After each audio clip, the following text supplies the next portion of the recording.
अऊज़ु बिल्लाहि मिनश्शैतानिर्रजीम बिस्मिल्लाहिर्रहमानिर्रहीम। अस्सलामु अलैकुम। आज का हमारा चैप्टर है, ये आपकी इस्लामियात की समरी है। इसका नाम है सबक अकायद फ़रिश्ते। ठीक है, सफ़ा नंबर 20, 21 और 22 पर। ठीक है, आज हमने इसके मुतल्लिक पढ़ना है। जैसे कि मैंने आपको बताया था अपने लास्ट लेक्चर में कि हमारे पास जो हैं बुनियादी अकायद, ठीक है, अकायद का मैंने आपको बताया था ये अकीदे की जमा है और अकीदे का मतलब होता है ईमान। ठीक है, जिस चीज़ पर हम ईमान लाते हैं वो हमारा अकीदा बन जाता है, और जब एक से ज़्यादा अकीदा हो तो वो अकायद बन जाता है जमा में। ठीक है, हमारे मुसलमान होने के लिए हमें इन 5 बातों पर ईमान लाना बहुत ज़रूरी है। ठीक है, सबसे पहले है हमारे पास अल्लाह पर ईमान।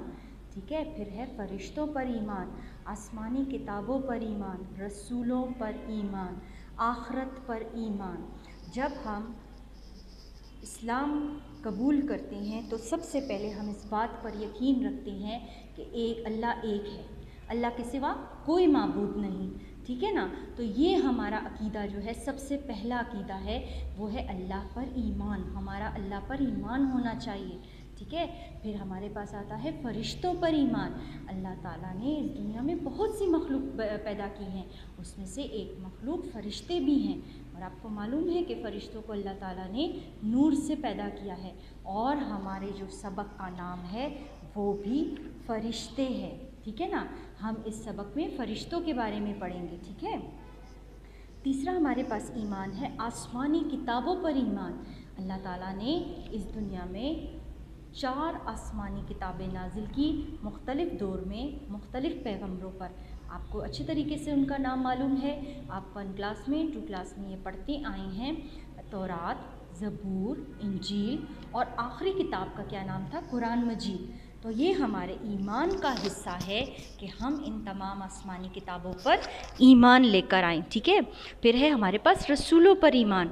अल्लाह ताला ने इस दुनिया में कमो बेश 1,24,000 पैगंबर भेजे, उन सब पर ईमान लाना हमारे ईमान का हिस्सा है। अगर हम इसमें से किसी भी एक का इनकार करेंगे तो हम दायरा इस्लाम में दाखिल नहीं हो सकते। ठीक है, और आखरत पर ईमान।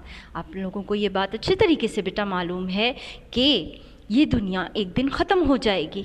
ठीक है ना, और क़यामत के दिन के बाद, क़यामत का 2 दिन एक ही दिन होगा। ठीक है, उसके बाद शुरू होगी आखरत की ज़िंदगी जो कभी ख़त्म नहीं होगी। तो जब एक मुसलमान इन तमाम बातों पर ईमान ले आता है तो वो दायरा इस्लाम में दाखिल हो जाता है। ठीक है, अब हमने पिछले जो है अपने सबक में ये पढ़ा था कि ये सारी बातों की डिटेल पढ़ी थी। अब हम आते हैं एक्सरसाइज पर। ठीक है, अब हमने क्या करना है? दुरुस्त अल्फाज से खाली जगह पुर करें। ठीक है, आपकी बुक में ये सारे ऑप्शंस पहले से मौजूद हैं। ठीक है ना, अब आपने इसको सही जगह पे लगाना है।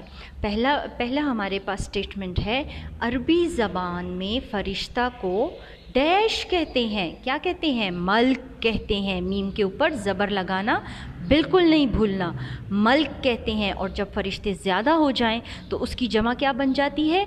मलाइका। ठीक है, नंबर 2 है, अल्लाह ताला ने फ़रिश्तों को डैश से पैदा फरमाया। मैंने आपको सबक के दौरान बताया था ना कि अल्लाह ताला ने इंसान को किससे बनाया? मट्टी से बनाया है। और अल्लाह ताला ने फ़रिश्तों को नूर से बनाया है। नूर क्या होता है? नूर रोशनी को कहते हैं। आप सबको ये बात अच्छे से मालूम है कि अल्लाह ताला के लिए कोई काम करना मुश्किल नहीं है। तो अल्लाह ताला ने हर चीज़ पर कादिर है, वो हर काम कर सकते हैं। तो उन्होंने फ़रिश्तों को नूर से पैदा फरमाया है। तीसरा हमारे पास है डैश, अल्लाह की मर्ज़ी के ख़िलाफ़ कोई काम नहीं करते। कौन? फ़रिश्ते। ठीक है ना, ये अल्लाह ताला की मर्ज़ी के ख़िलाफ़ कोई काम नहीं करते। ठीक है, कभी कभी अल्लाह ताला के हुक्म से डैश लोगों को नज़र आ जाते हैं। ठीक है, हम क्या? फ़रिश्ते। और किन लोगों को नज़र आते हैं? जो बहुत नेक होते हैं। ठीक है ना, जो अच्छे अमाल ज़्यादा करते हैं वो नेक लोग कहलाते हैं। तो अल्लाह के हुक्म से جب اللہ کا حکم ہوگا ان کو فرشتے نظر آئیں گے، ٹھیک ہے۔ پھر ہمارے پاس تھا حضور صلی اللہ علیہ وسلم نے حضرت جبرائیل علیہ السلام کو کئی بار دیکھا، ٹھیک ہے نا۔ اس میں جبرائیل علیہ السلام آئے گا، ان کو حضور صلی اللہ علیہ وآلہ وسلم نے اپنی اصل شکل میں بھی ایک بار دیکھا تھا، اور پھر وہ جب بھی آتے تھے تو وہ کسی نہ کسی انسان کی صورت میں دنیا میں تشریف لاتے تھے، ٹھیک ہے۔ اب اس کے بعد ہمارے پاس جو سوال ہے وہ ہے فرشتے اور ان کے کام، ٹھیک ہے۔ ہم نے اپنی بک میں پڑھا تھا کہ ہمارے پاس کتنے فرشتے ہیں؟ 7۔ ٹوٹل فرشتے کتنے ہیں؟ 7، ٹھیک ہے۔ پہلے فرشتے ہیں حضرت جبرائیل علیہ السلام، پھر سے پڑھیں، حضرت جبرائیل علیہ السلام۔ ان کا کیا کام تھا؟ ان کا کام تھا اللہ کا پیغام رسولوں تک پہنچانا۔ کیا کام تھا؟ اللہ کا پیغام رسولوں تک پہنچانا، ٹھیک ہے۔ دوسرے فرشتے کا نام ہے حضرت میکائیل علیہ السلام۔ حضرت میکائیل علیہ السلام کا کیا کام تھا؟ اللہ کے حکم سے بارش برسانا اور روزی پہنچانا، ٹھیک ہے۔ پھر تیسرے فرشتے کا نام ہے حضرت عزرائیل علیہ السلام، اللہ کے حکم سے موت کے وقت جانداروں کی جان نکالنا۔ پھر چوتھے نمبر پہ آتے ہیں ہمارے پاس حضرت اسرافیل علیہ السلام۔ ان کا کیا کام ہے؟ یہ قیامت کے دن سور پھونکیں گے، ٹھیک ہے نا۔ سور پھونکنا، سور میں نے آپ کو بتایا نا ایک بہت تیز آواز ہوگی، اور اس وقت جتنے لوگ وہاں پر زندہ ہوں گے وہ مر جائیں گے۔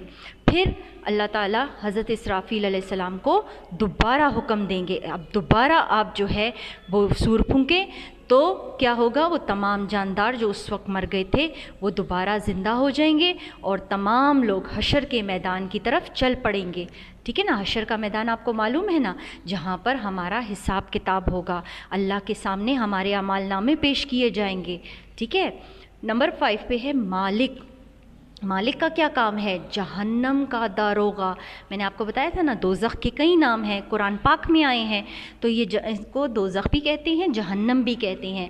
اب اس کا کیا کام ہے؟ یہ داروغہ ہے، یہ جو ہے چوکیدار ہے، جہنم کے دروازے پر کھڑا ہے، ٹھیک ہے۔ نمبر 6 ہے ہمارے پاس کرامن کاتبین۔ کرامن کاتبین 2 فرشتے ہیں، اور ہمارے دائیں اور بائیں کندھے پر بیٹھے ہیں۔ ان کا کیا کام ہے؟ اچھے اور برے اعمال لکھنا، اچھے اور برے اعمال لکھنا، ٹھیک ہے۔ اور آخر میں ہے منکر نکیر، یہ بھی 2 فرشتے ہیں، منکر نکیر، ٹھیک ہے نا۔ یہ کیا کریں گے؟ جب ہم، آپ لوگوں کو اچھے طریقے سے معلوم ہے نا کہ جب جو انسان اس دنیا میں آتا ہے اسے ایک دن یہاں سے جانا پڑتا ہے، ٹھیک ہے نا۔ تو جیسے ہی ہم قبر میں جائیں گے تو یہ فرشتے ہمارے پاس آئیں گے اور ہم سے سوالات پوچھیں گے۔ ہم نے اپنے سبق میں پڑھا تھا 3 سوال پوچھیں گے۔ کتنے سوال پوچھیں گے؟ 3 سوال پوچھیں گے، ٹھیک ہے۔ اور وہ کیا ہوں گے سوال؟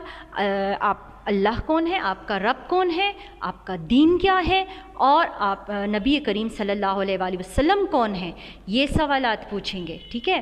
یہ 7 فرشتے آپ کے پاس آ گئے اور ان کے کام بھی آ گئے، ٹھیک ہے۔ اب اس کے بعد ہمارے پاس تھوڑے معلوماتی سوالات تھے کہ فرشتوں کو اللہ تعالیٰ نے کس کام کے لیے پیدا کیا ہے، تو آپ اس کا جواب دیں گے فرشتوں کو اللہ تعالیٰ نے اپنی عبادت کے لیے پیدا کیا ہے، صرف اور صرف وہ اللہ کی عبادت کرتے ہیں اور وہ کوئی کام نہیں کرتے، ٹھیک ہے۔ اور کرامن کاتبین کون ہے؟ ابھی ہم نے فرشتوں اور ان کے نام میں پڑھا، کرامن کاتبین 2 فرشتے ہیں جو ہمارے دائیں اور بائیں کندھے پر بیٹھے ہیں۔ کیا کام ہے ان کا؟ جو ہمارے اچھے اور برے اعمال لکھتے ہیں۔ آپ سب نے ان تمام جو ہے سوالات کو اپنی رف کاپی میں کرنا ہے، ٹھیک ہے نا، اور اپنے یہ سارے مشکل الفاظ جو میں نے آپ کو لکھنا سکھائے تھے لیکچر میں، اس کا آپ نے اچھے سے گھر میں پریکٹس کرنی ہے تاکہ آپ کو یہ سارے لفظ بولنے بھی آ جائیں اور لکھنے بھی آ جائیں، ٹھیک ہے۔ تو انشاءاللہ اب ہم اپنے نیکسٹ لیکچر میں ملیں گے، تب تک کے لیے اللہ حافظ۔